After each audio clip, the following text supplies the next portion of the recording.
નમસ્કાર મિત્રો, અંબા ફાર્મસીમાં આપનું હાર્દિક સ્વાગત છે. તો ચાલો આપણે આજે ચર્ચા કરીશું ટેબ્લેટ રોઝુસન વિશે.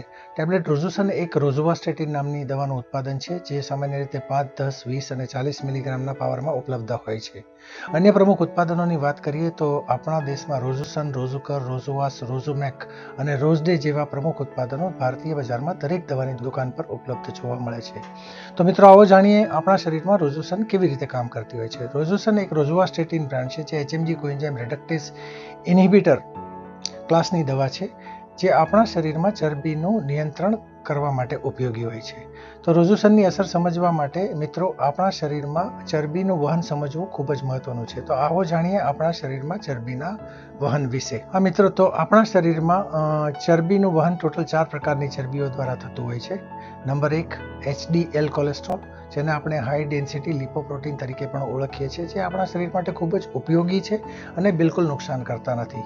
આ ઉપરાંત અન્ય 3 પ્રકારની ચરબીઓ કે જેમાં LDL, VLDL અને ટ્રાઇગ્લિસરાઇડનો સમાવેશ થાય છે, તે ચરબીઓ આપણા શરીર માટે જોખમી હોય છે, જેનું નિયંત્રણ ખૂબ જ મહત્વનું છે. જો આ 3 પ્રકારની ચરબીઓનું પ્રમાણ આપણા રક્તમાં વધુ પડતું હોય તો તેનો જમાવડો આપણી રક્તવાહિનીના અંદરના ભાગે થતાં આપણી રક્તવાહિનીનો અંદરનો ભાગ સાંકડો થતો જતો હોય છે અને જેને કારણે જોખમી પરિસ્થિતિ જેવી કે બ્લડ પ્રેશર, હાર્ટ એટેક કે સ્ટ્રોક જેવી બીમારી જોખમી પરિસ્થિતિનું નિર્માણ થતું હોય છે.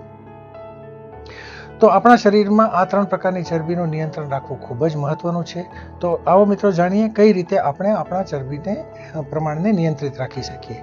તો આપણે આપણા રોજિંદા ખોરાકમાં ચરબીનું પ્રમાણ ખૂબ જ નહિવત રાખવું જોઈએ અથવા તો એવોઇડ કરવું જોઈએ. આ ઉપરાંત આપણે રોજિંદી એક્સરસાઇઝ કે પછી યોગા કે પ્રાણાયામ જેવી કસરતો આપણા માટે ખૂબ જ ફાયદાકારક હોય છે.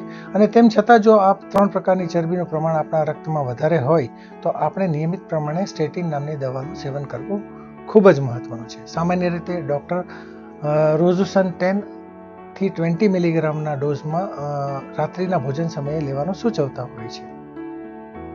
તો મિત્રો જાણીએ સાવચેતી વિશે.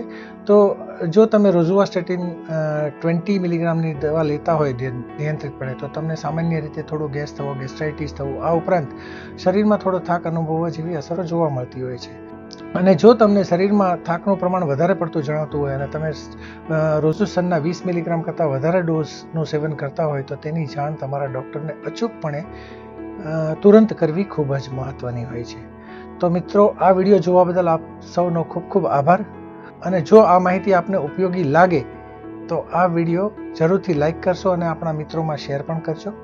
તો ફરી મળીશું નવી માહિતી લઈને, નવી દવા વિશે. ત્યાં સુધી આપ સૌ તંદુરસ્ત રહો, ખુશ રહો, સુરક્ષિત રહો.